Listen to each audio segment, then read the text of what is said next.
Welcome to the show. This is the Frankly Fantasy Football Podcast, fantasy football for the average Joe. We are your hosts, Frankie and Johnny. Namaste, Frankie. Namaste, Johnny. Hey, first and foremost, man, happy birthday. 30 years old. I can't fucking believe it, man. Can you believe it? I look terrible for 30 years old. Hey, I've lived a hard life, man. It's that hard living, baby. Happy birthday, brother. You doing anything fun? I'm doing a podcast with a mock draft with two of my brothers, man. That's what I'm doing. That's exactly what I want to do today. Let's do it. Speaking of, let's welcome back to the show one of our favorite guests, our cousin, Matt McGlone. Brother, what's happening, man? Well, happy birthday to start it off, man. You look great. You guys are doing a great job. It's great to be back. It is, man. Yeah, welcome back. Let's do a mock. I'm going to beat your ass in this mock. I'm going to win this one today, baby. Definitely. All right. So, Matt, there is one thing I wanted to discuss with you, actually. Prior to in the green room here, prior to filming, I discovered that your wife is a Frankly fantasy football champion last year, and you were not. How does that feel? Please describe your feelings. It hurts a lot, but, I'm very proud of her. It was her first season ever fantasy football. I kind of guided her along the path, so it's kind of like the shepherd, teaching her the ways, teaching her the tricks, and I just let her run with it. And, who did she take? Cooper Kupp, Josh Allen, Nick Chubb. Man, she built a great team and rightfully deserved to win it. So I'm awfully proud of her. But, yeah, it is. Still singing, Nick Chubb in that Monday Night Football game. Baker Mayfield just could not complete a pass, and he's no longer with us. But, hey, it can only go up from here. That's right. And then how dare you try to take credit for her victory? She earned that on her own. Heather, I'm with you. I know that was you, okay? Don't listen to that at all. Keep his grubby hands off your fantasy football fucking team this year. Do it on your own, girl. John, speaking of, man, there is to carry that forward, Heather and my wife and my mom and my wife's mom and Aunt Terry, Matt, your mom, there's a massive women's league now. And they're all tuning into Frankly Fantasy, John. This is freaking awesome, man. I mean, shout out to the women's league here. It's getting serious, guys. There's real money on the table for these ladies. So it's going to be a good time. It's going to be a fun year. I love seeing that. I'm so glad you guys are all doing fantasy, and I'm so glad you're listening. Thank you for listening. Thank you, everyone, for listening. Don't forget, look at our ticker on the bottom here. Follow us on social media. It's Facebook, it's Instagram, and it's now on YouTube. In the flesh on video. These mock drafts are beautiful to watch in video because you can see the board, you can see the players we're talking about, and you know what? Some of us are good-looking guys. Matt and Frankie, they look pretty goddamn good on camera. So, yeah, look at that. Show me your blue steel, buddy.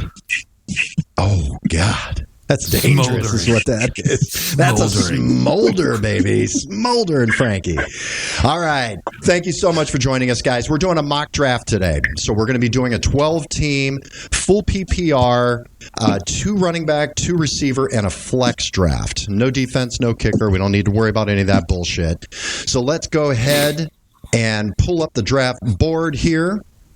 We've got Matt drafting out of the 4 spot. We've got Frankie drafting out of the 6 spot. And I am going to be pulling up the rear, the way I like it, at the 11 spot. I know I'm going to try not to say double tap 57 times like the last mock draft. But, hey, man, I love that strategy this year. So we'll see how it goes.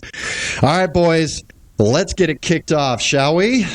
We shall. We shall. Start the mock draft. Let's go. All right. Here we go right off the bat. Austin Eckler taken right off the bat. That's weird. Derrick Henry and Jonathan Taylor. Well, I mean, shit, that kind of leaves you with an easy choice potentially here, Matt, if you're willing to take the risk. What are you going to do at your number 1 pick at number 4? You know what? This is all about the risk. And, maybe I should go ahead and take the safe bet and take Christian McCaffrey. But there's also Cooper Kupp is out there, but my guy that I'm really looking forward to have a huge year this year, it's got to be Justin Jefferson. Going for both of those. I like it. This guy's primed. He's had 2 top 5 finishes in his first 2 years. Getting a new offensive-minded coach in Kevin O'Connell, coming from the Rams, where Cooper Kupp was just that. Got to go with it. Take the risk. Big play here. I love that, man. You got to zig when people think you're going to zag. I love having a guy like that in the draft. All right. Christian McCaffrey was taken next. Frankie, you're on the clock. What do you got, man? So this is tough. So I'm looking at a 6th overall pick in a 12-man league. So, Matt, I really like where your head was at with this new style of offense, guys. And so, I'm right now looking at Cooper Kupp. I could be looking at Najee Harris, Jamar Chase, Joe Mixon, Devontae Adams. I'm going to go running back here. And I'm going to go with a guy, Matt, that's going to be right alongside you, baby. I'm going to be drafting Dalvin Cook at number 6 overall. I feel like it's a nice, safe floor with a high upside and some receiving work this year. That's a great pick, man. I love him in that spot. Definitely love that. All right.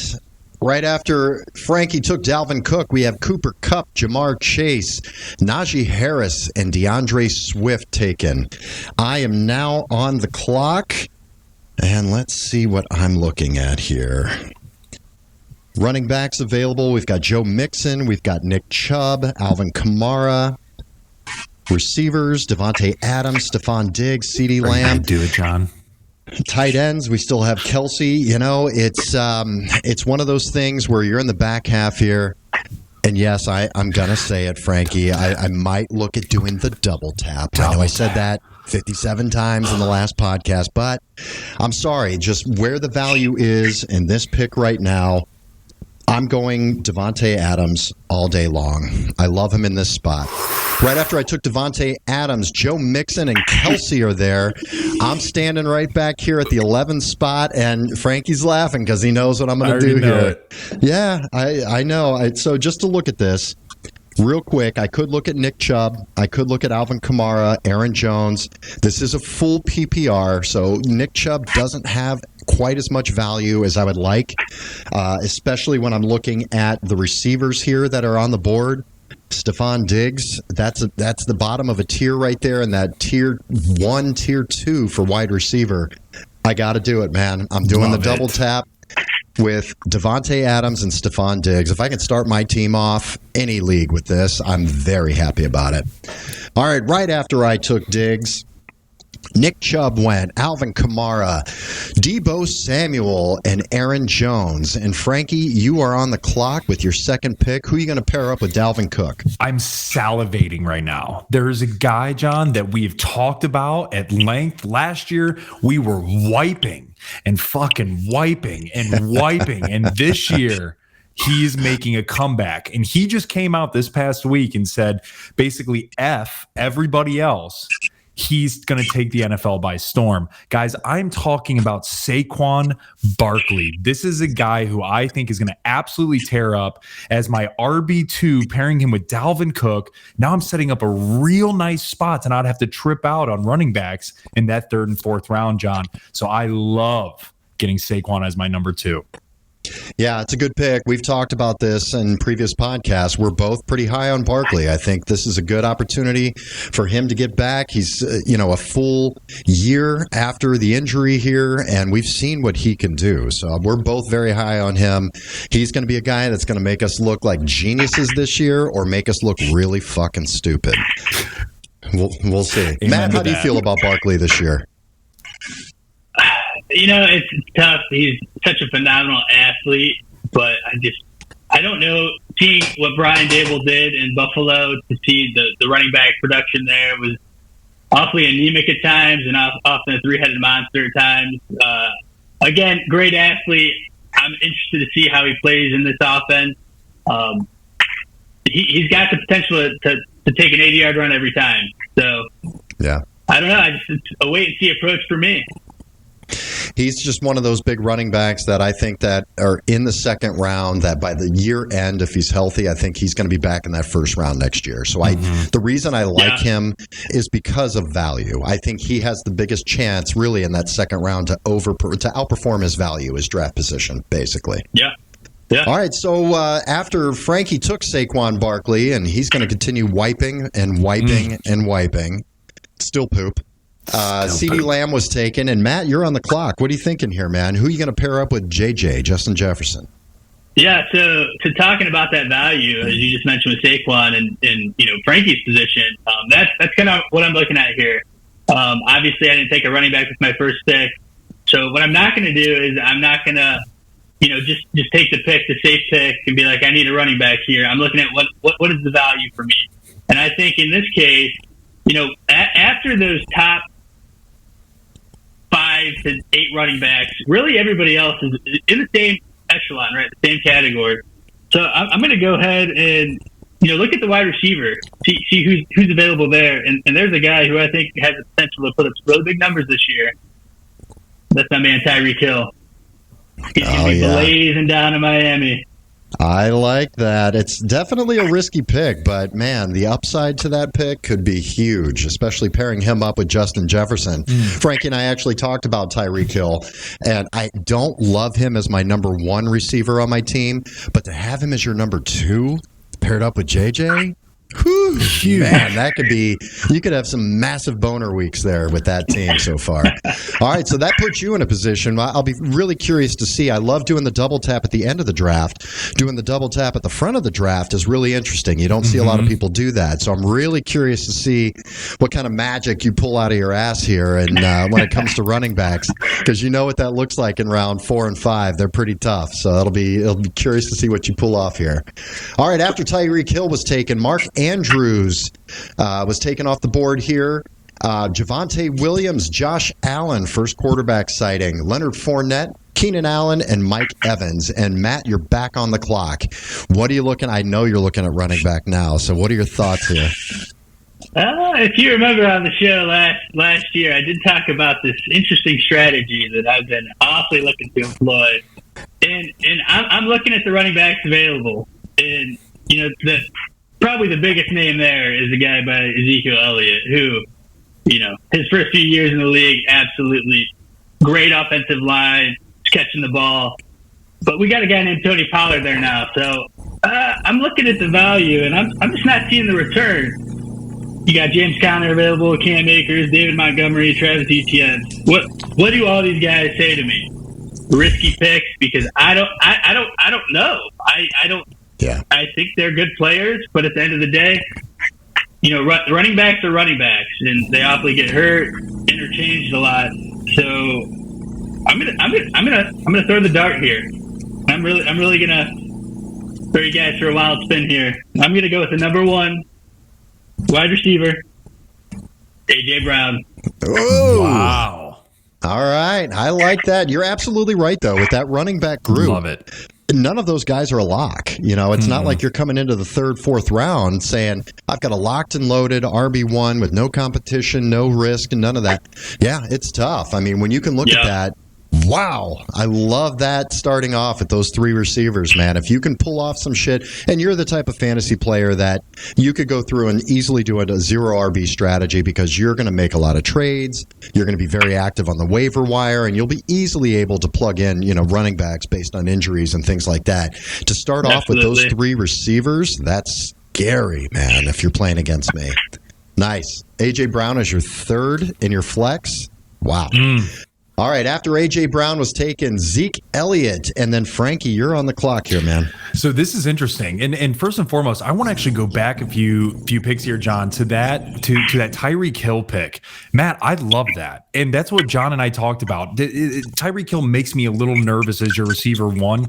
Getting him as your receiver 2 is stunning. So, guys, for people that are drafting in the front half of a 12-man league or even a 10-man league, this is a very interesting strategy, Matt. So I really appreciate you showing the viewers and listeners this kind of view. So really cool stuff, man.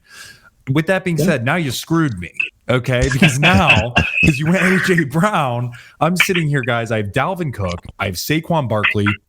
The reality of the situation is there's still a slew of quarterbacks, still a slew of tight ends. I'm not ready to go there yet. So right now I'm looking in a very similar situation as Matt was. So right now I could go James Conner, Cam Akers, David Montgomery, or I could look to go from a receiver standpoint, T. Higgins, Scary Terry, Michael Pittman Jr., Deontay Johnson. I'm also going to take a risk. And I'm also going to do something that's a little bit different to show the viewers, to show or have the listeners kind of tune in. I'm actually going to go 3 running backs here. There's a few reasons for this. I'm going to go James Conner. And the reason being is because there's a lot of trade value. Chase Edmonds is no longer there. That is my 3rd running back.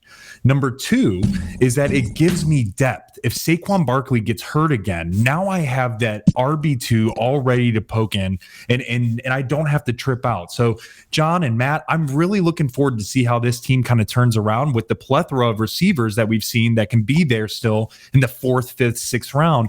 I'm going 3 RBs and we're going to run with it. I like that, man. I really do. This is going to show a lot of people with Matt taking 3 receivers, you taking 3 running backs. That causes people to have to poop during their draft because they realize they could be screwed in one of those positions. So I like that. Let's see how it shakes out. You're going to have to get your shit together and put together a good team now, man. Go to work. All right. After you took James Conner, Kyle Pitts, George Kittle, a little bit of a tight end run there, Justin Herbert, and T. Higgins. I am on the clock. My first 2 picks were Devontae Adams and Stephon Diggs. I love that. I am looking at running back here. I'm not going to do anything too crazy. You know how much I value running backs, but it is a difficult situation. We're getting into the running back dead zone now, and it's very difficult. Cam Akers, David Montgomery, Travis Etienne, Breece Hall, Josh Jacobs, Antonio Gibson, Dobbins, those kind of guys. I don't love any of them, to be honest with you. They all carry some sort of risk. They all have a lot of question marks. This is a full PPR, and that kind of leans me towards a Travis Etienne. And I know when it comes to fantasy experts and everything, he's kind of the darling this year in the 3rd round. Not without risk. James Robinson is back, and he, was the number 1 running back last year. Travis Etienne, we haven't seen him on an NFL field yet at all. He got hurt in the preseason last year and ended his season. That's a little risky for me. Of all of these guys, the one with the least amount of risk, not without risk at all, I'm going to pull the trigger on Breece Hall in this situation here. He's a rookie. He's very exciting. He's got just a wonderful running back profile, and it's all about volume. I don't know what kind of volume Travis Etienne's going to get. We assume he's going to be very active in the passing game. We don't know that for sure. We're not sure exactly what that scheme's going to look like. What I do know for sure is Breece Hall is going to get the ball a lot, and especially now without the little fucking Mormon kid playing in week 1. He's out there, having sex with moms, and all this kind of stuff. Yeah, so I'm going with Breece Hall here. I'm really excited for him this year. I think he's going to make a big statement. Okay, after Breece Hall, Patrick Mahomes and Cam Akers were taken. I'm right back on the clock. This is where I can kind of look to get silly. I'm looking at tight ends. We've got Darren Waller, Dalton Schultz. Kind of the tier I'd be interested in at this point is already gone. I'm not looking to do that. I don't want Waller to pair up with Devontae Adams. Definitely don't want to be too heavy in that pass offense. Listed the running backs there. Quarterbacks, Lamar Jackson, Joe Burrow. Not really anything I'm excited about to go for in round 4. This is a good opportunity. I think that I didn't like Etienne as my number 1, but I think pairing him up with a workhorse like a Breece Hall, I can take the chance. And I'll probably come back potentially in the next round and get a guy that I know is going to get a lot of carries. But I think with Travis Etienne, this being a PPR, him as my number 2 running back, I really like that. So I'm going Travis Etienne. All right, after that, David Montgomery, Deontay Johnson, Scary Terry McLaurin, Jalen Waddle were taken. Big receiver run there. Frankie, you're on the clock. You've got a stable of stallions in your running back room there, man, with Dalvin Cook, Saquon Barkley, and James Conner. That's a shit ton of volume you've got going on. Where are you going now, buddy? So I'm definitely going to go receiver here, John and Matt. So right now I'm looking at Michael Pittman Jr., DJ Moore, DK Metcalf, Jerry Jeudy, Cortland Sutton, Mike Evans, Amari Cooper. Guys, for me, this is pretty damn easy. I'm going to go with a guy that had a very good year last year. You bring in a Matt Ryan. You bring in a guy that's going to be able to get you the ball more frequent and a better pass and just better positioning than that of what Carson Wentz was able to do, on top of it being more of a high-flying type of offense. So, guys, I am really excited to draft Michael Pittman Jr. along with this stable of running backs that I have to complement them. That's a great pick, man. I mean, this is exactly why you do mock drafts, to be able to look at this and say, I can draft 3 down back workhorse running backs and still get Michael Pittman Jr. as your number 1 receiver. I love that. This just goes to show you, in that 4th round, in that running back dead zone, look at the receiver run that just happened, because that's where the value is. Guys like McLaurin and Waddle and Michael Pittman and DJ Moore, you can go running back in those first couple of rounds and still have some really nice receivers to look at in rounds 3 and 4. I love it, man. Right after you took Michael Pittman Jr. is DJ Moore. And Matt, you're on the clock, and you've got a stable of receivers. You got a bunch of gazelles and cheetahs out there with Justin Jefferson, Tyreek Hill, and A.J. Brown. So what are you going to do here? Yeah, so in this position, and something that's interesting about this mock draft in particular is there is a tight end position, so that is something that you have to take into account. Now, in some leagues, it's not a tight end position, it's wide receiver / tight end. So that's something that's definitely crossing my mind. And as I look what's taken off the board and I see who's ahead of me, Team 3 has already taken Mark Andrews, so I know they're not taking another tight end, or some people would, but not the smart one. Your brother would. Your brother would. Shout out Dennis Jr. That's right. Obviously, I'm not going to take a wide receiver here, even though there are guys like Jerry Jeudy, DK Metcalf available. It would make no sense for me to take another wide receiver right now, because why would I draft somebody in the 4th spot when they're going right to the bench? Doesn't make any sense. But looking at running backs, I'm still in that area where you talk about the dead zone. It's like, where is the value versus what I could get in a tight end? Like a guy like Josh Jacobs, very scary, right? Obviously, we know Kenyon Drake just got released, but we know Zamir White is there. They have Brandon Bolden, who comes from New England. I don't know what that guy is going to be doing. It's very scary. And looking at all these guys still on the list, I'm going to take a chance here, and I'm going to go ahead and lock in my boy, Mike Williams. No, is that who you drafted? No, that wasn't it. All right, well, here, I'll back these out.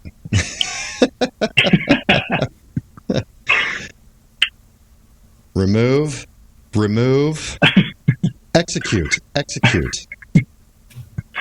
All right, come on now. Remove. Go ahead and talk about the guy that you drafted while I do all this. So again, this is a little unfair to Team 2, because I just saw who they took, and that's who I was going to take, was Darren Waller, because I wanted to go ahead, give myself that last great tight end before really we get down to the who's playing tight end? The guy who catches 2 balls for 2 touchdowns, or he has 0 targets. So that's why I'm looking at the value, and a guy like Darren Waller absolutely brings that value in the starting position for me, as opposed to just taking a running back and it's going. The draft is not cooperating with us right now. Matt, are you on auto draft? I'm going to manually set a player for you. You're taking Darren Waller, okay, is that right? There we go. Yeah. Yeah, Okay. that might have been it. Okay. Okay. All Yeah. right. I put him in for you. So there we go.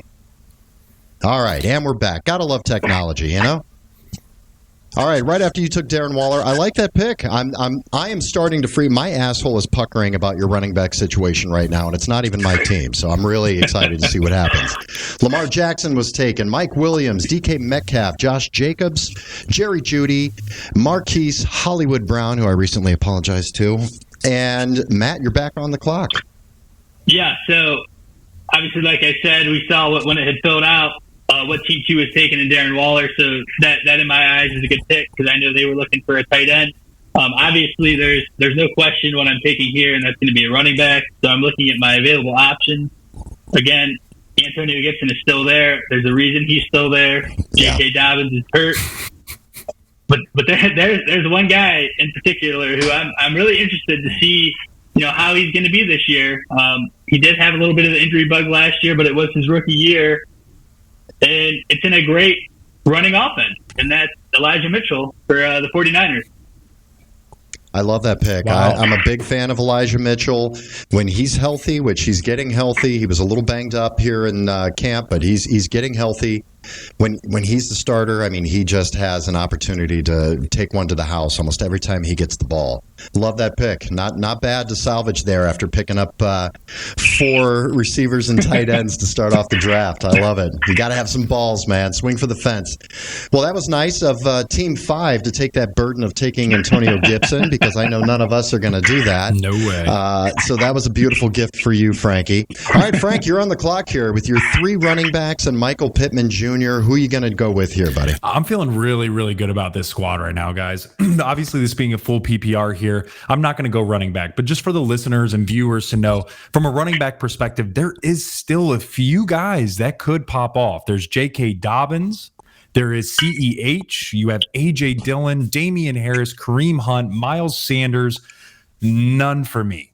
So I'm looking at the receiver room again. I'm going to go back to the well here. And guys, I am thrilled with the guy who's still here. I'm looking at Amari Cooper, Allen Robinson, Chris Godwin, Brandon Cooks, Courtland Sutton. And that is going to be my guy. With this dude has an opportunity playing with the best quarterback he's ever played with, hands down, no question about it, in a completely revamped offense with Russell Wilson getting him the ball. By the way, he's not going to get double teamed all the time with Jerry Jeudy there. He still has KJ Hamler, and they still have a few others in that rookie tight end that's going to be able to take the load off. And Javonte Williams, teams are going to need to figure out how to guard these guys. So John and Matt, I'm loving this draft pick. I have Courtland Sutton as my number 2 receiver. Yeah, Frankie, you've really been able to put together a nice team after taking 3 running backs like that. That's really nice. All right, after Courtland Sutton, Amari Cooper, Joe Burrow, Allen Robinson, and J.K. Dobbins were taken. All right, I am now on the clock, and because I'm pushing so many damn buttons and managing all this stuff, I never look before when it's my turn, so I have to do it in real time here. All right, so with my team right now, Devontae Adams, Stephon Diggs, Breece Hall, and Travis Etienne, because I have those 2 badass receivers, I'm really not, unless there was some massive value, I'm not really looking for wide receiver there. My running backs aren't exactly as strong as I would like them to be, so I'm going to have to go for a little more depth here. Tight ends, look at that. Yeah, it's kind of that middle range. At this point, if I'm not taking one of those top 3 tight ends, I'm waiting until pretty much the very end, or maybe round 9, 10, something like that. Quarterbacks, Kyler Murray, Jalen Hurts, Russell Wilson. Interesting, but still too early for me. I'm going to go with a guy that I know is going to get a lot of carries. He's going to be in it, and it is a timeshare, but he did flash last year. I think he's going to be extremely involved in this offense, and he's going to give me a little bit of that baseline that I can plug in case ETN is not exactly what we were hoping for. All right, so right here, I am going with A.J. Dillon. I like it, John. For my 3rd running back there. After A.J. Dillon, Brandon Cooks, Chris Godwin, and I'm back on the clock. Here's where I feel like I can take a little bit more of a risk. I'm looking at receiver at this point now. I want somebody else that I can plug into for my flex. Loved Michael Thomas. He was another one of my guys for comeback player of the year. That son of a bitch has a hamstring issue right now, so I'm not loving that. I don't draft receivers coming into week 1 with hamstring issues. I just don't. They linger. We've got Amon-Ra St. Brown. We all know, Matt, you know how much I love that guy. By the way, have you guys watched Hard Knocks? It's fucking fantastic. Phenomenal this year. Unbelievable. Yes. Great job, HBO. Man, that show is just fantastic. They really fixed it. The past couple of years, they really did. I haven't been into it, but man, the production value and just some of the storylines and things are Dan just Campbell. Inspiring. Is he a goddamn maniac or what, man? I love that guy. He's been great. But have you guys seen how ripped Amon-Ra St. Brown is? Shredded. Oh my God! I'm gonna change my mind from wanting to lick DK Metcalf's stomach to Amon-Ra St. Brown. His dad was a power lifter and he works out with them. And man, he's shredded. Mr. I couldn't believe Universe. it. Yeah. How about that? You know what? On that, I think that's what I'm going to do here. That's where I'm going with my flex pick. I haven't gotten him very much anywhere else. I want Amon-Ra St. Brown, the sun god. He's mine.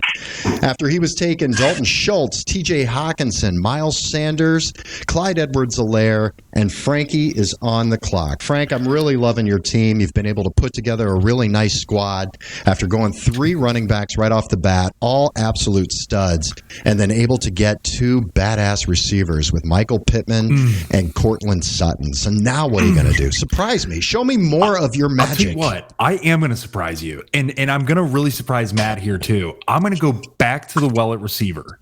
But I'm not going to take a guy that you guys probably think I'm going to take. Right now, we're looking at Michael Thomas still on the board, Juju Smith-Schuster, Adam Thielen, Darnell Mooney, Rashad Bateman. Right? There's a decent list of guys there.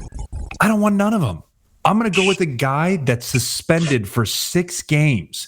I want a guy that I know that's going to come back and immediately be my receiver 1, which will then bump down Michael Pittman Jr. and Cortland Sutton. I'm going with DeAndre Hopkins, guys, because I have the team now that can wait on D-Hop for then when he's ready to play, it's plug and play. Get your popcorn out because this team's going to come rocking and rolling, baby.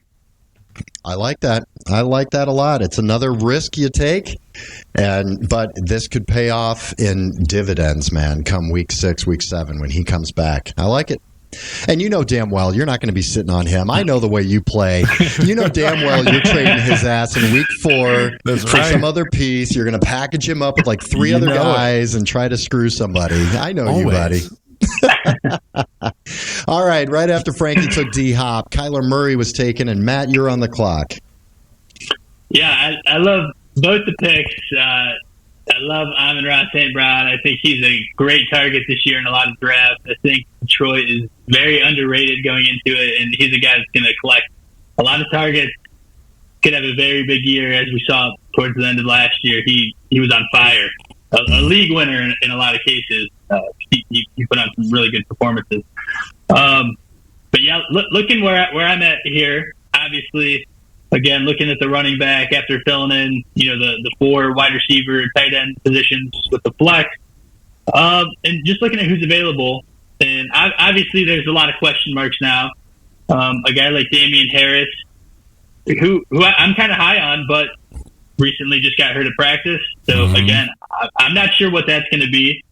Kareem Hunt could be a very intriguing option, but obviously he's a number 2, but he has that potential to be a number 1 if Nick Chubb were to get hurt or he gets traded. So that could be a good option, but I'm going to do something that I normally don't do, right? Okay. We have these flash in the pan players, as we talked about last year. A guy like, Rashad Penny, he's having a great end of the year. Flash in the pan. Mike Davis, we've seen them all.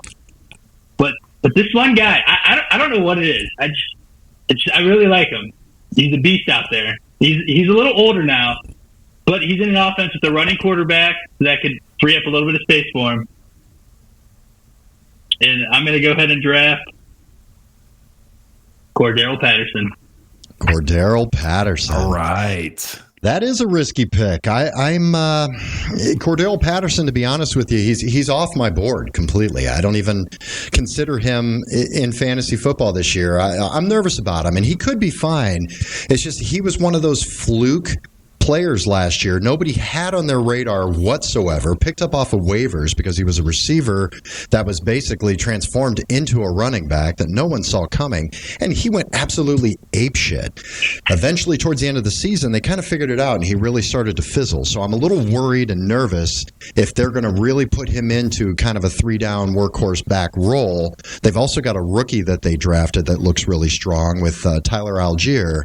So I'm nervous about Cordero Patterson. But you know what? On your team, sure, I love it, buddy. Mm-hmm. And at least you showed your work, so I like that. Yeah. All right. No. Yeah.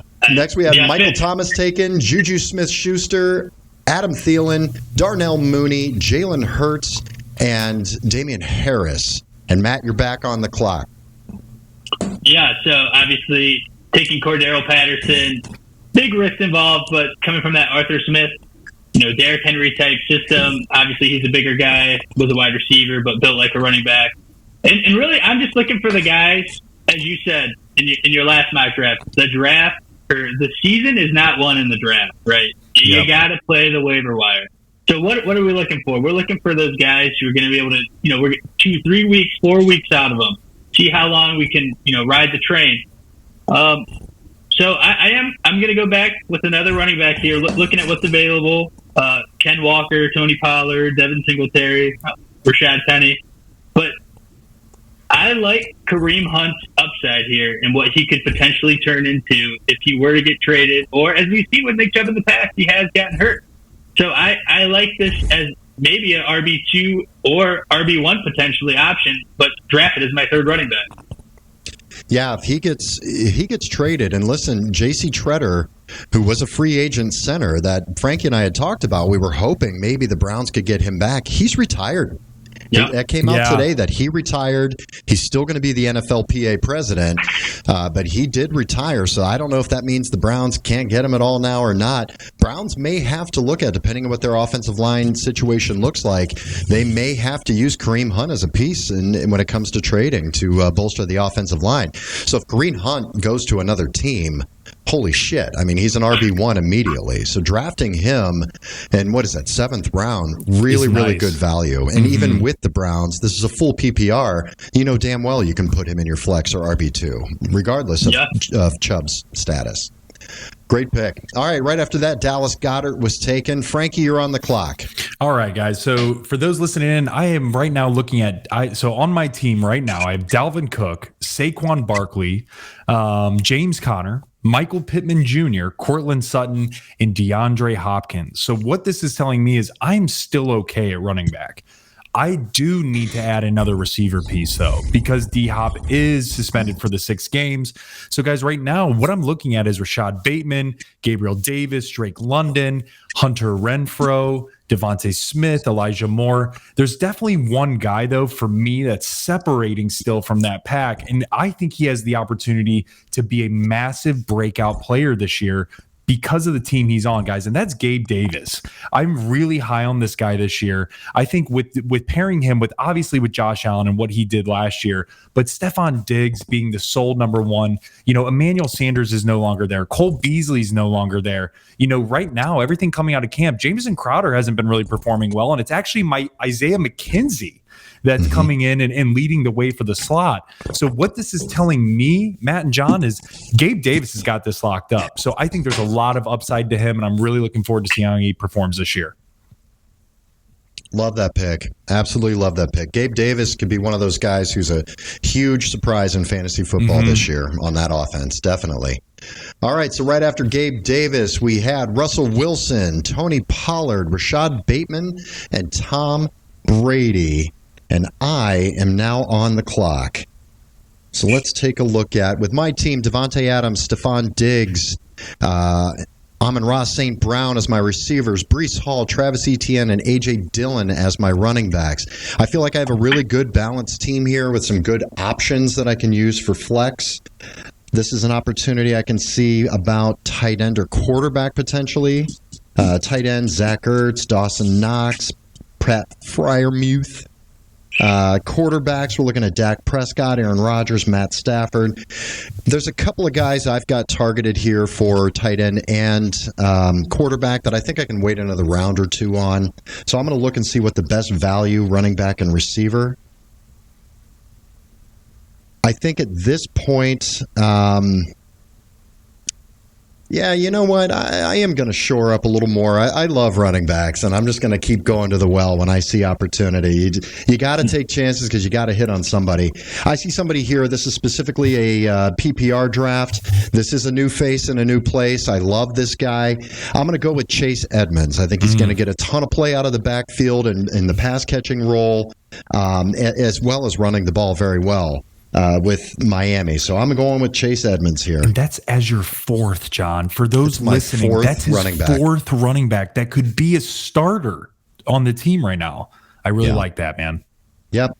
And the other thing I'm going to do here is because I've got some options, I'm going to take a risk and take a guy that I honestly have no analysis on. I can't tell you. He completely failed last year. He was a darling in fantasy and just didn't do shit. I'm giving him a chance this year. All right. He's got a new quarterback with Trey Lance.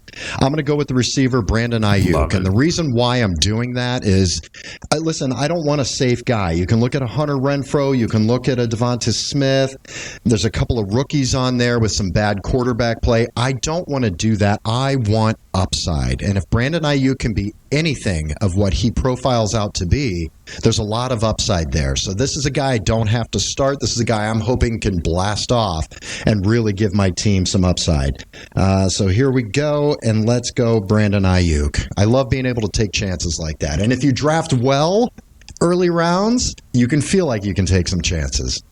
All right, Drake London was taken after that. Hunter Renfrow, Devonta Smith, and James Cook. Wow, he's flying up the draft boards. He's at 8 already. Woo. All right, and Frankie, you're on the clock here. So, guys, right now, you know, I've talked about the stable that I have. I really feel nice about my core receiving core still. So I actually want to add a guy that I think has a really high ceiling. Again, I can't believe he's being drafted every year at where he is. And the position I'm talking about is quarterback. And this guy is back-to-back MVPs. Guys, last year he was Aaron Rodgers. This year he's Nick Cage. I'm going with Aaron Rodgers. And I think it's going to be really interesting. Yeah, he loses Devontae Adams, okay? But the cool thing is John, we mentioned it a lot in the last episode, Aaron Jones. And so with the influx of opportunity that Aaron Jones is going to have, I think we could see Rodgers throwing quite a few more dink and dunks, especially in the red zone, to that of Aaron Jones. So that's why I'm really high on Aaron Rodgers again to solidify my quarterback spot. I like it. Way to take Nick Cage there. I love it. All right. After you took Aaron Rodgers, we had Treylon Burks taken, and Matt is on the clock. So looking at some of the players available, we got, pretty decent wide receivers: Alan Lazard, Tyler Lockett, Chris Olave, who could be an interesting piece down in New Orleans. Robert Woods, obviously Treylon Burks just went in front of me, so Robert Woods in Tennessee. Not sure who's going to be that number one guy, and it's running offense. But what I'm going to do here is I'm all about taking the risk. And what do we see? Okay, we got a guy named Ken Walker coming into Seattle. Everybody's high on. But who do the Seattle Seahawks love every year? Who do they always talk about? Rashad Penny. And yeah, he had some up and down seasons, injured all the time. I get it. But as I said earlier, I'm looking for those guys maybe 1 to 4 weeks who could just come out of the gate hot. Like if you look back a few years ago when Cam Akers was a rookie, everybody thought he was going to step right in and be the guy. But Malcolm Brown was actually the guy for the whole season, pretty much. So that is what I'm banking on. That's typically what happens in the NFL. Like it's very rare for that rookie to just come in and take it by storm. So I'm going to take Rashad Penny and see what he does the first few weeks. He could potentially be an RB1, or if not, he's my fourth running back taken, so I could put him on the bench and cut bait with him. Yeah, that's a great pick, and it was. What? Oh no! What's his name wasn't taken yet. I was going to say, was he taken in front? No, he was taken is the first pick of this round by team number 12. Oh, yeah, Ken Walker. Okay.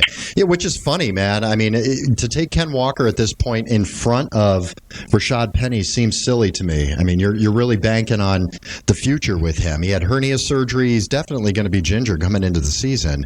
And Rashad Penny is healthy at the moment. And when he's healthy, you may end up on this team, you may end up starting him depending on the matchups in the first couple of weeks here. So that's a great pick, man. After you took Rashad Penny, Tyler Lockett, Zach Ertz, Devin Singletary, Adam Lazard, Garrett Wilson, Chase Claypool, and Matt, you're back on the clock. Yeah, so looking at the players available again, Chris Olave is still there. I will say one thing: Marquez Callaway was the big thing last year down in New Orleans, and I am not falling for the bait again. I will not be taking the New Orleans wide receiver because he was hot on everybody's list. And could it be the same thing with Olave? It very well could. He was the deep ball guy, so kind of not looking for that. Christian Kirk down in Jacksonville signed the big contract.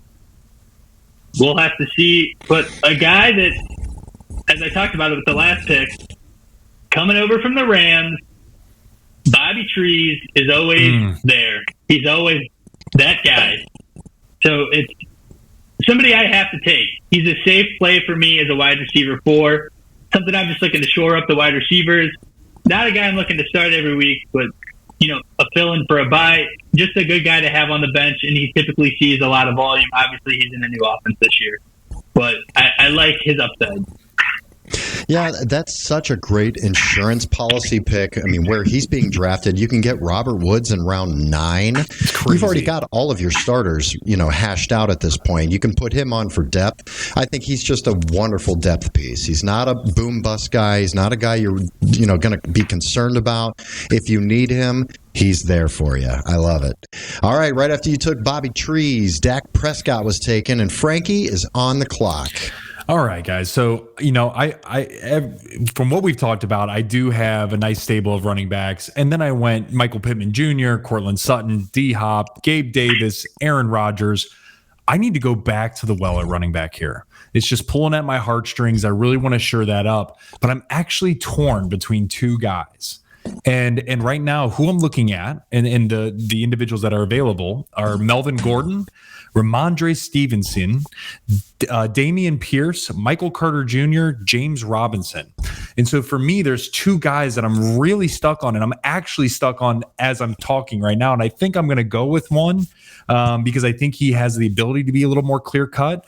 But it's a little more risky, right? This guy's a rookie. So right now I'm stuck between Ramondre Stevenson and Damian Pierce. They're both risky. I would say Damian Pierce's ceiling has the opportunity to be a little bit higher. Ramondre Stevenson's floor is a little bit higher. And that's because of just the nature of Belichick. Guys, we know Damian Harris has not been traded. He's still there. He's still a stud. They still have J.J. Taylor. They still have these other Pierre Strong, the rookie that they drafted. And so right now, all we're looking at from Houston's side of things is Sexy Rexy. We got Sex Burkhead over there. And then we also have Marlon Mack. And so right now, I really think Damian Pierce is that guy. So I'm locking it in, John and Matt. I'm going to go with Damian Pierce as my 4th running back in the 9th round. That's beautiful. He's your guy, man. You've been screaming Damian Pierce for a couple of weeks now. I like that. All right, right after you took Damian Pierce, Dawson Knox, Trey Lance, Christian Kirk, Matt Stafford, and I am on the clock. I do have to tell you, I'm a little pissed off. Team 8 can kiss my white ass. I was trying to take Trey Lance here.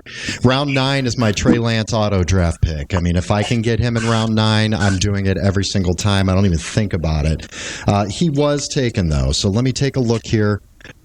Quarterbacks, yeah, they're looking rough. Not too exciting here. I'm going to punt for a second. We'll probably talk about quarterback on the next round around here. Looking at running backs, Melvin Gordon, Ramondre Stevenson, Michael Carter, James Robinson, receivers, Olave, Tony.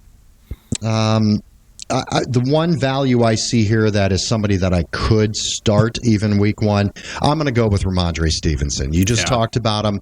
Damian Harris is banged up. Ramondre Stevenson has almost taken that job from him at camp. Definitely. but I'm going to take him. He's done a great job last year. I think he's got a lot of upside. They're putting him. They don't have that James White role anymore. It's a completely different offense, but they are throwing the ball to Ramondre out of the backfield quite a bit. Right after that, Pat Freiermuth was taken, and Melvin Gordon.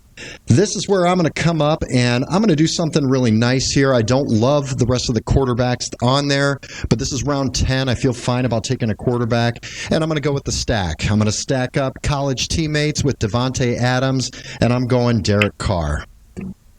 That'll be really exciting to watch throughout the year.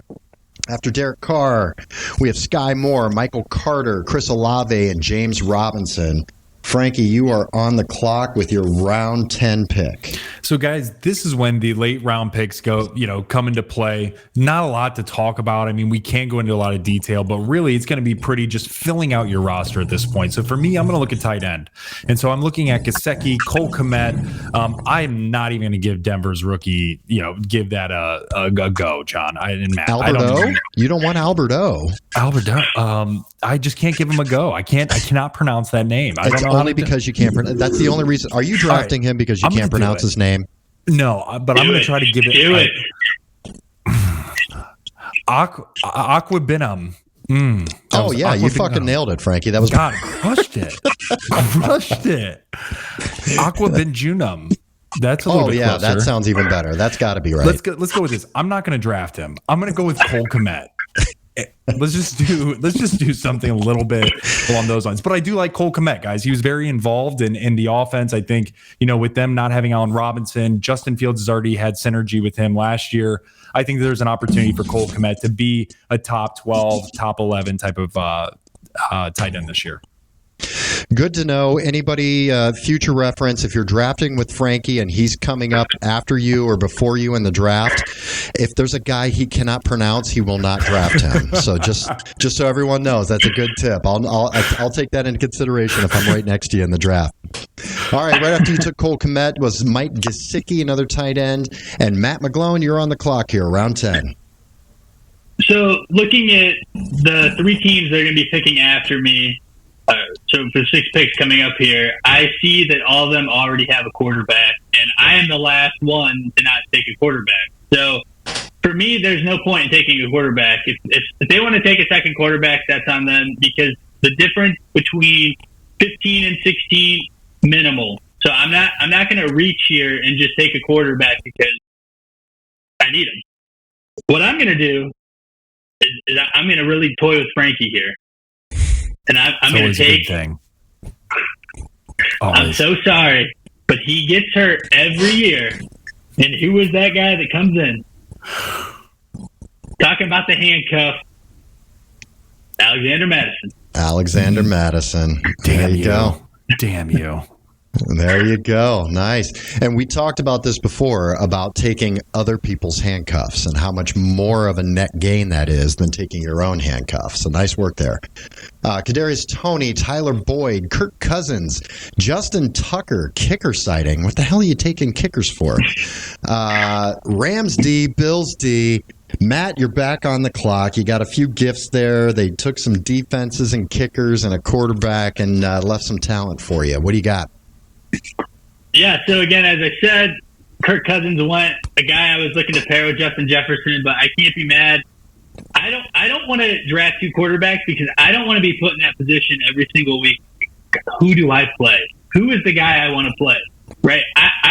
With fantasy, I want to make it as easy as possible. So I don't want to put myself in that predicament having 2 quarterbacks kind of in the same case. Like Team 10 has Tom Brady and Matt Stafford. That's a hard decision every week of who you're going to play, and you're going to be kicking yourself every week if you pick the wrong one. So for me, I'm fine with sliding on the quarterback and letting him take 2. But what I'm seeing here, looking at some of the players available, I like Nyheim Hines, obviously Jonathan Taylor, but he's a good guy to have. Wide receiver wise, George Pickens being talked about a lot, could have a big year. But a dark horse guy for me that a lot of people aren't talking about is... The suspense is killing me. Do you need Frankie to help pronounce his name for you? Brian Robinson Jr. I like it, man. Antonio Gibson, we already know he's got issues. J.D. McKissick is strictly a receiving back, and Washington likes to run the ball with Ron Rivera around the goal line. This guy could be a starter, a guy I'm targeting late rounds in all my drafts. Yeah, I mean, he could be the starter in week 1. He could have the job of a 3-down back, basically, or close to it. Definitely goal line. And you got him in the 11th round. You just can't go wrong with that. There's no possible way to criticize that. Another kicker taken, and then Frankie's on the clock. What do you got, man? So I'm going to go back to the well at running back here. I really enjoy my stable of running backs that I have. Again, I have Dalvin Cook, I have Saquon Barkley, I have James Conner. I just drafted Dameon Pierce 2 rounds ago. There's a guy that's really sticking out, and I know we're in the back half of the draft, guys. So remember, these are the guys that you want to take a flyer on. These are the ones that if somebody gets hurt, you're able to plug and play. And John, after seeing what he did against the Browns, I remember I texted you and I said, hey, this dude can ball. And he was a rookie last year. I'm going to go with Kenneth Gainwell out of Philadelphia Eagles. I think with how banged up Miles Sanders has been, he really has an opportunity to shine in the pass game this year. It's a great pick. This is a full PPR, and he is getting that passing work out of the backfield. And we don't really know what that backfield's going to look like. Right. He could get a lot more than you think. This will most likely be a very true running back by committee. I know Miles Sanders is the most talented running back, but they don't give him the load by any means. Boston Scott gets in the mix. Matt, you giggling at give him the load there? Is that really going to make you laugh? God. You're just a child, man. You're just a child. It's like having a middle schooler on the podcast. Johnny said, give him the load. All right, let's get back. I digress. Let's get back here. All right, so I'm on the clock, and let me try to determine what I'm looking at here. Who was picked before you? Who was picked before you, John? Can you go ahead? You know what? While I'm looking, Frankie, you're a podcast host. Can you announce who that was, please? I sure can. It is the tight end for Denver. It is Aquanimbagum. Albert. Nailed it. He goes by Fucking Big A. nailed it.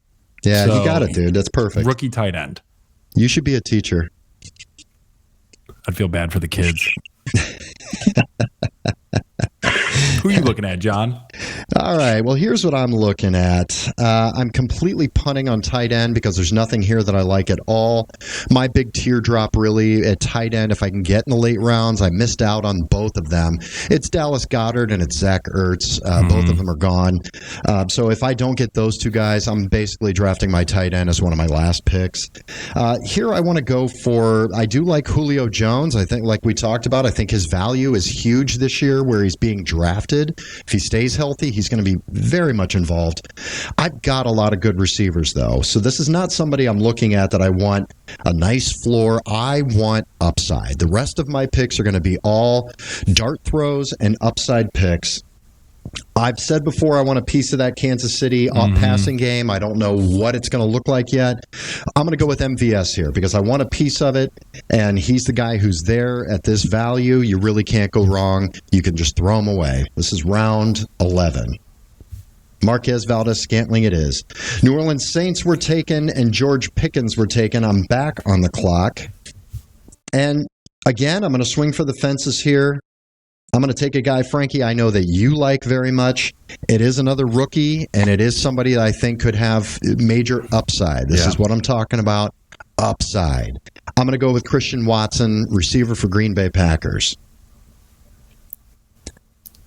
All right, after I took Christian Watson, we've got Chargers D, Russell Gage, Bucks D, a kicker, and then Frankie, you're on the clock.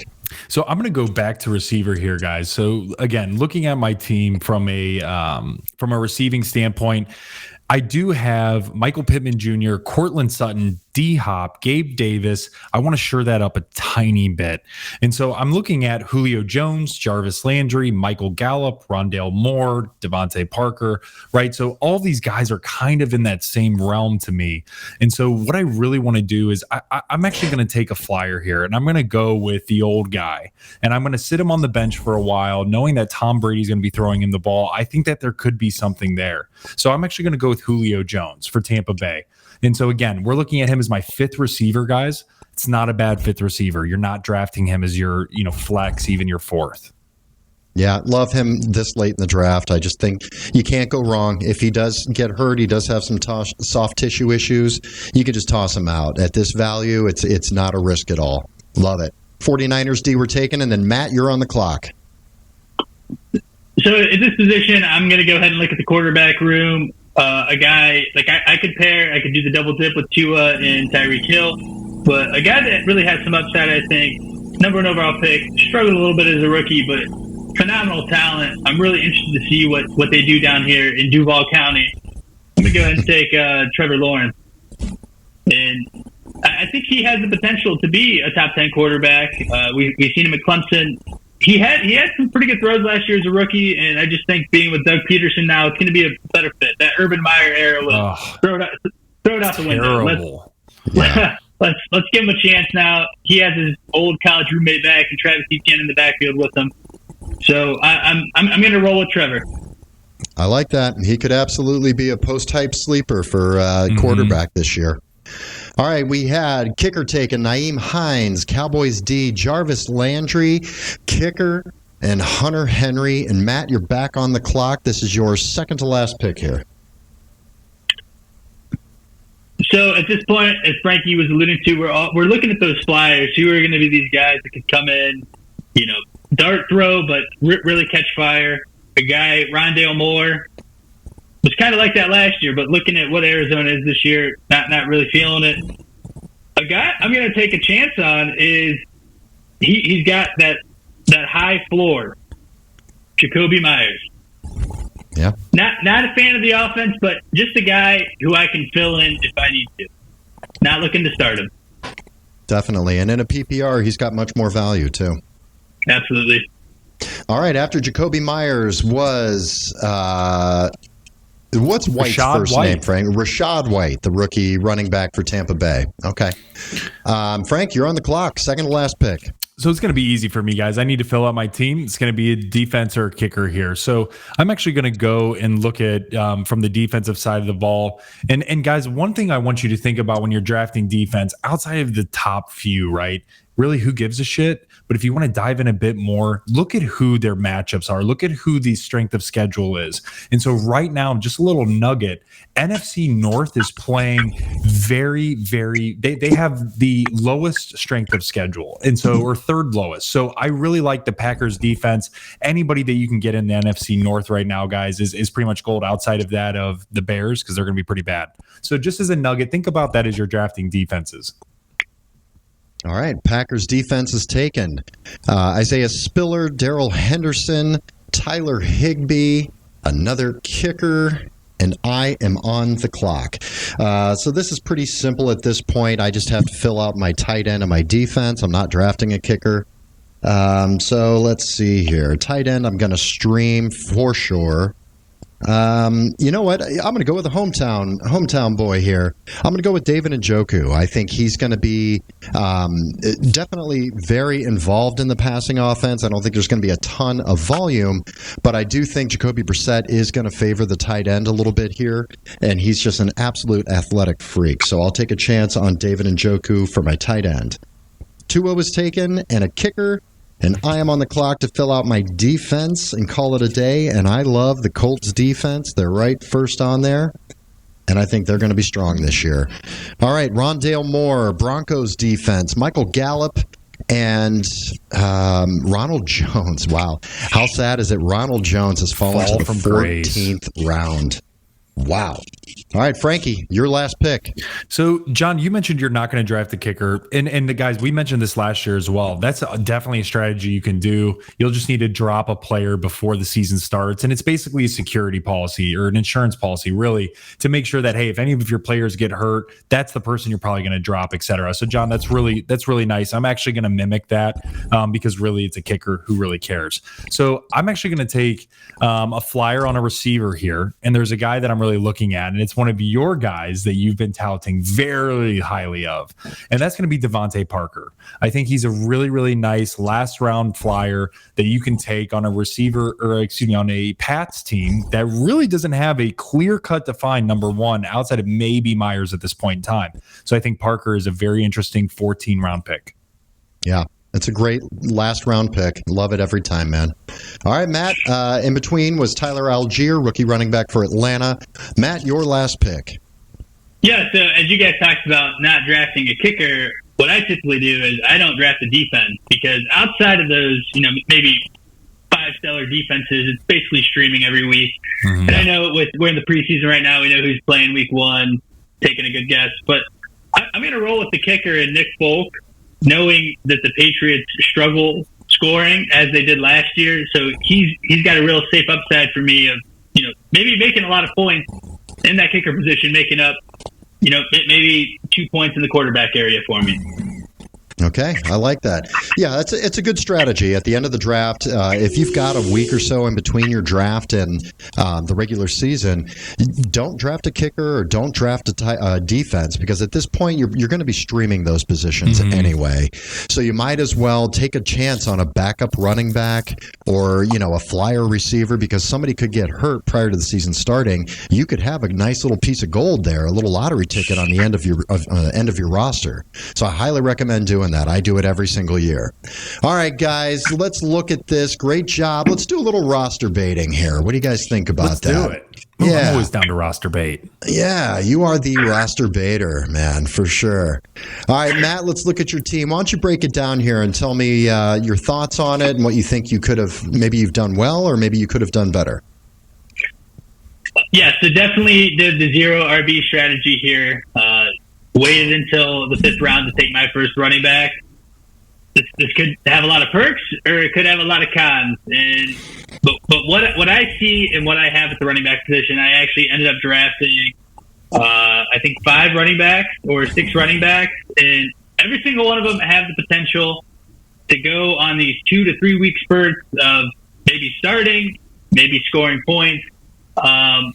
But really, it's those first 3 picks in me. They're all stellar number 1 receivers. And even in Darren Waller, a tight end, with now Devontae Adams, these guys have the chance to put up 40 points every week. And that is what I'm looking for with my first 4 picks. I don't want the safe pick. I want the guy who is going to go for 40, because that's how you win in fantasy. And these guys do have safe floors, but their upside is just huge with big plays. Yeah, I agree. I love that. And, you're going to be playing, one thing you do when you draft a team like this, you're right. Your top 4 picks there, you've got your 2 receivers, your flex, and your tight end that are just absolutely monsters. So you don't have to worry about that each and every week. You're just going to play the running back game, which is fine. I mean, the truth is, when you look historically in fantasy leagues, you're playing that running back game anyway. Even when you draft running backs early, they're always going to be banged up. It's just a difficult position to have. It's very, very tough. So you're going to be playing that game anyway. So I like that strategy.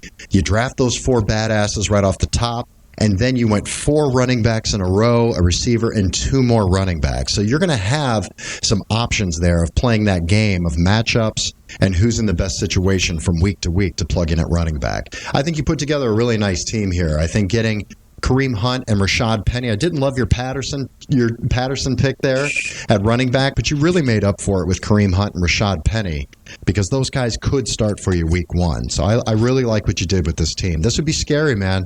This would be a very scary team to see for sure with these starters. And we got to talk about Madison, taking him right from Frankie. Yeah, there you go, sniping his ass. Damn it! Give me that RB1. There you go.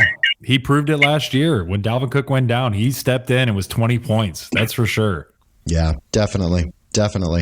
All right, that's good. Anything else you want to talk about on Matt's team, Frankie? Yeah, Matt, I really appreciate you drafting the 3 receivers like this in a row. I really think that was so cool to show the viewers and just to have the listeners kind of hear us talk about this, because you don't see it. You don't see it very often. It's usually back half of the rounds to where people are doing double tap Johnny or triple tap Johnny, right?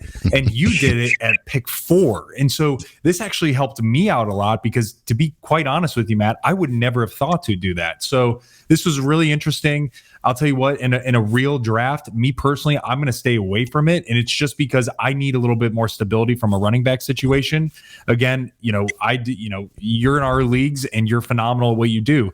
What I see your team also doing, though, is providing you with a lot of trade value, because if you need an RB1 or you need a true RB2, right? You can trade away a Tyreek Hill or an AJ Brown and partner that with a nice running back that you have, maybe a Rashad Penny, maybe it is a Cordell Patterson if Tyler Algier is getting a lot of that touchdown or red zone work, So I see where your head was at. And so for that, I really appreciate you doing this, because, it is not an easy position to be in. Yeah.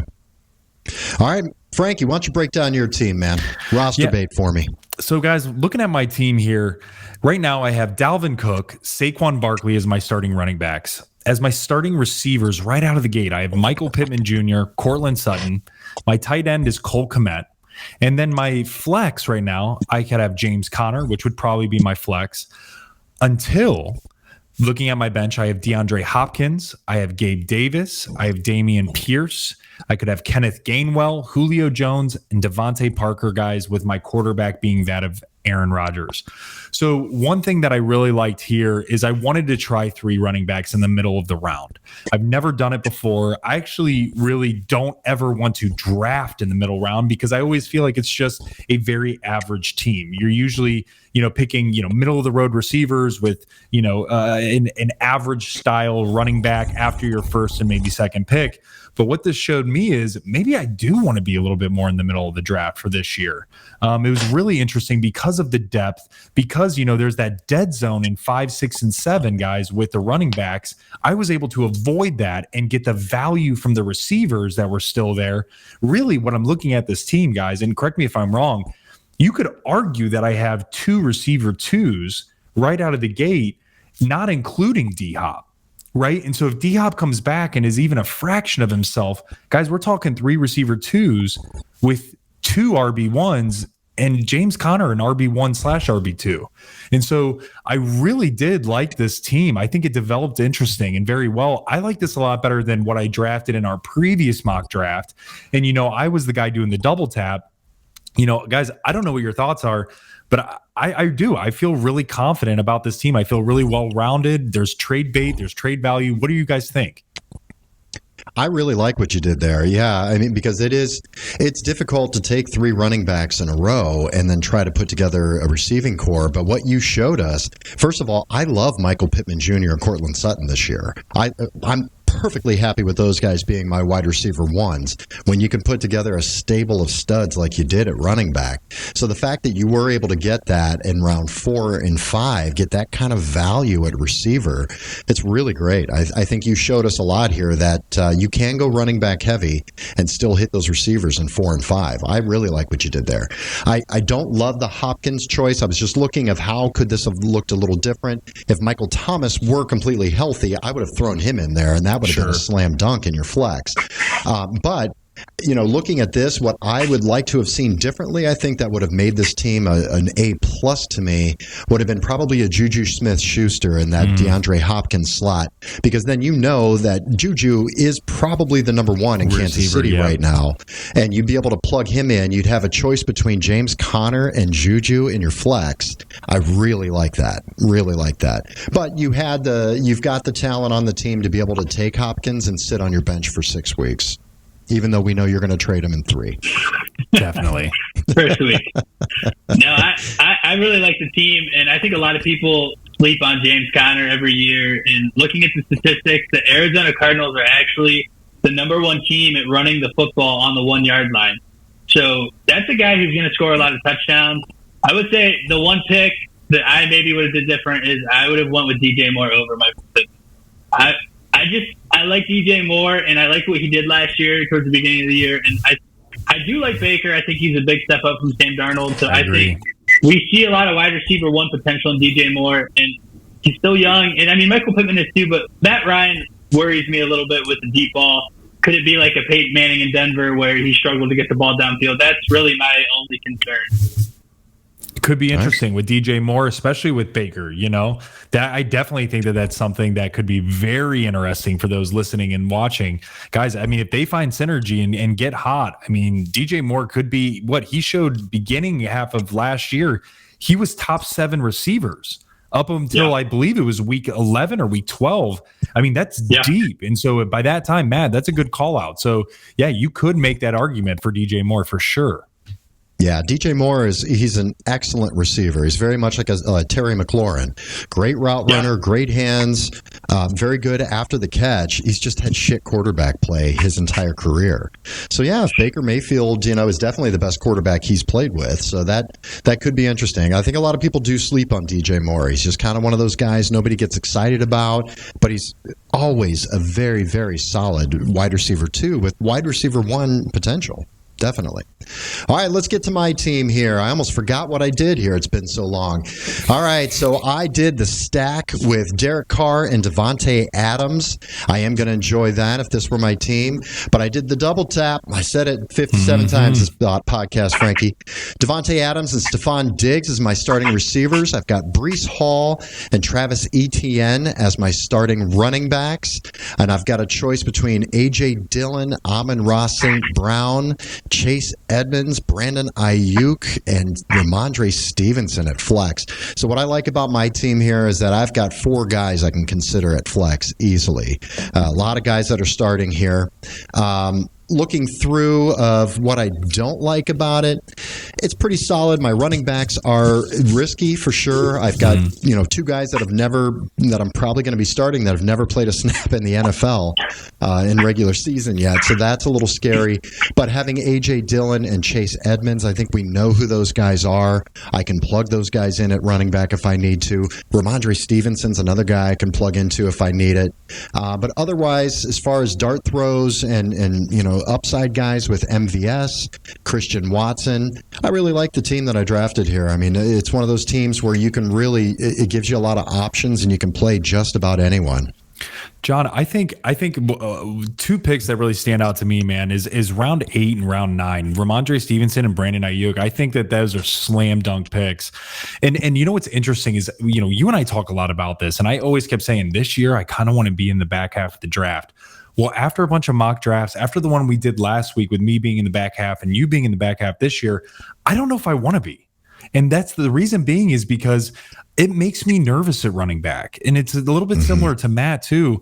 When you're anchoring Breece Hall and Travis Etienne and A.J. Dillon and maybe Chase Edmonds, you're getting so many points from Devontae and Stephon Diggs. I get it. I understand because, I did the exact same thing. I went Devontae Adams and Stephon Diggs. I don't know, looking back, if I want to be there now. I mean, unless you maybe did Devontae Adams and Nick Chubb or an Alvin Kamara, and then you came back with that depth at receiver to get maybe a lesser, that way you're anchoring your team.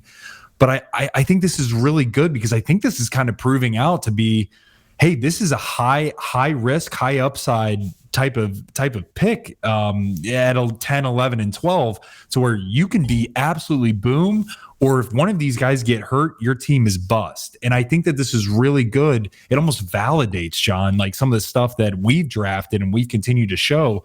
I'm actually a little bit more hesitant now, like looking at this to be in the back half. And it's not because of the way you drafted, it's actually the way that things are kind of turning out.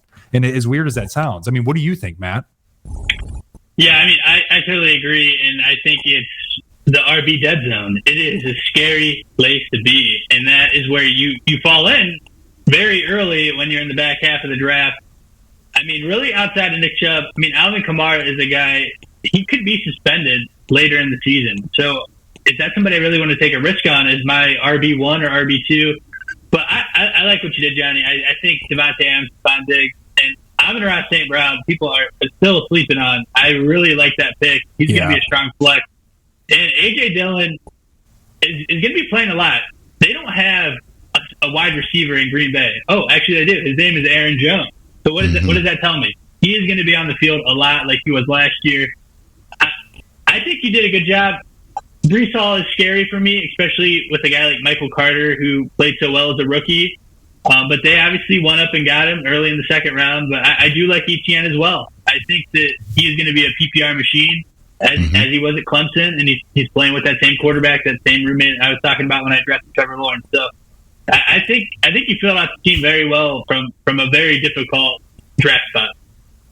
Yeah, and this is going to show everybody, if you are going to do that double tap with receiver at the end of the draft like this, you do have to, that round 3, 4, 5, it sucks for running back. It just does. Not that they're not good. It's just really difficult to predict which of these guys are going to be very fantasy relevant. Yeah. So one thing you could do, and after looking at this and see where guys went here, instead of taking those 3, 4, 5 round running backs, this would be a good opportunity to do a true, zero RB strategy, and you could take a quarterback. Patrick Mahomes or a Lamar Jackson is there. Justin Herbert. Justin Herbert was taken just before me, but he could slip to you there. Yeah. Darren Waller, or a Kittle. So you could look at taking a quarterback and tight end then on that turn, and then basically you're just going to draft 3, 4 running backs in a row after that. But you're going to get a lot of value with guys with just as much risk as Breece Hall, ETN, and AJ Dillon. That's a good call out, John. A lot of risk. Yeah. So you could experiment with that, and maybe you do want to, come up and go for the quarterback and the tight end there, and at least have those positions locked down, have an advantage on your opponent in those two positions and your receivers. And like we said with Matt's team, you're going to be playing that game with running back anyway. Yeah. Most likely, even if you take him at the top. So, yeah, I love it. Anything else, guys? We got a mock draft in the books. Really nice draft. Matt, thanks for being here, man. Thank you for coming. Well, let's take the real winner of the draft is team number 3. If you're getting Jonathan Taylor in a PPR thing, you pick number 3. I mean, come on. Give him the trophy already, huh? Yeah. Team 1 taking Austin Eckler for. Come on, I know it's a PPR, but give me a fucking break here, man. I'm not digging that simulation. That's not what I'm feeling. But this is great. It's great. It's great to see how these strategies play out, and obviously, it's all about where the players fall. Like you got to play the draft. If there's a player who is that good, don't stick to one strategy. Like you got to play the draft. Sometimes players fall, people are scared, but you got to play the draft. See who's best available. Don't just go in there thinking a strategy of I'm doing 3 wide receivers to start out, because that's not what I thought I was going to do. But when I saw those 3 wide receivers available, all wide receiver 1, had to take the chance. Yeah, exactly. Don't be rigid. Be able to stay water, baby. You got to go with the flow. All right, Matt, I'm so glad you were here, brother. It was so good to see you, man. Always love having you on the podcast, man. It's great, guys. I love it. Let's see if you can get a trophy this year to go with your wife's trophy, huh? How's that sound? I'm hoping, praying. Heather, let's see if you can take home another Frankly Fantasy title this year. Love that. Congratulations. Frankie, any parting words for the fans, for the listeners? Guys, give Johnny a shout out. I know I said it earlier on, but happy birthday, man. Enjoy. This was a blast. Thank you for setting this up today. Guys, this was not planned. Johnny was like, hey, on my birthday, this is what I want to do. And so we did it. So, John, go enjoy, man. Have a couple beers. Do you, baby, because you deserve it, man. Happy fucking birthday. Thank you, man. I appreciate it. Thanks, guys. Glad to have you both on here. Thank you to Matt McGlone for being on the podcast. Of course, thank you to Frankie. Namaste, Frankie. I love you. Thank you to Liam Hickey for helping us with producing. Thank you to Anthony Sestone for helping us with our music we use on the podcast. Don't forget to follow us on social media. Ticker at the bottom there. Facebook, Instagram, on YouTube. Please subscribe and smash that bell so it'll notify you. Smash it. So it'll notify you when there's new episodes out. And you can follow us on Twitter at Frankly Fantasy F. Have a great weekend, everybody. We'll see you next week for a new episode. We're going to be doing Trial by Combat, Frankie and Johnny's Champions. That's going to be awesome. May the fantasy gods smile upon you.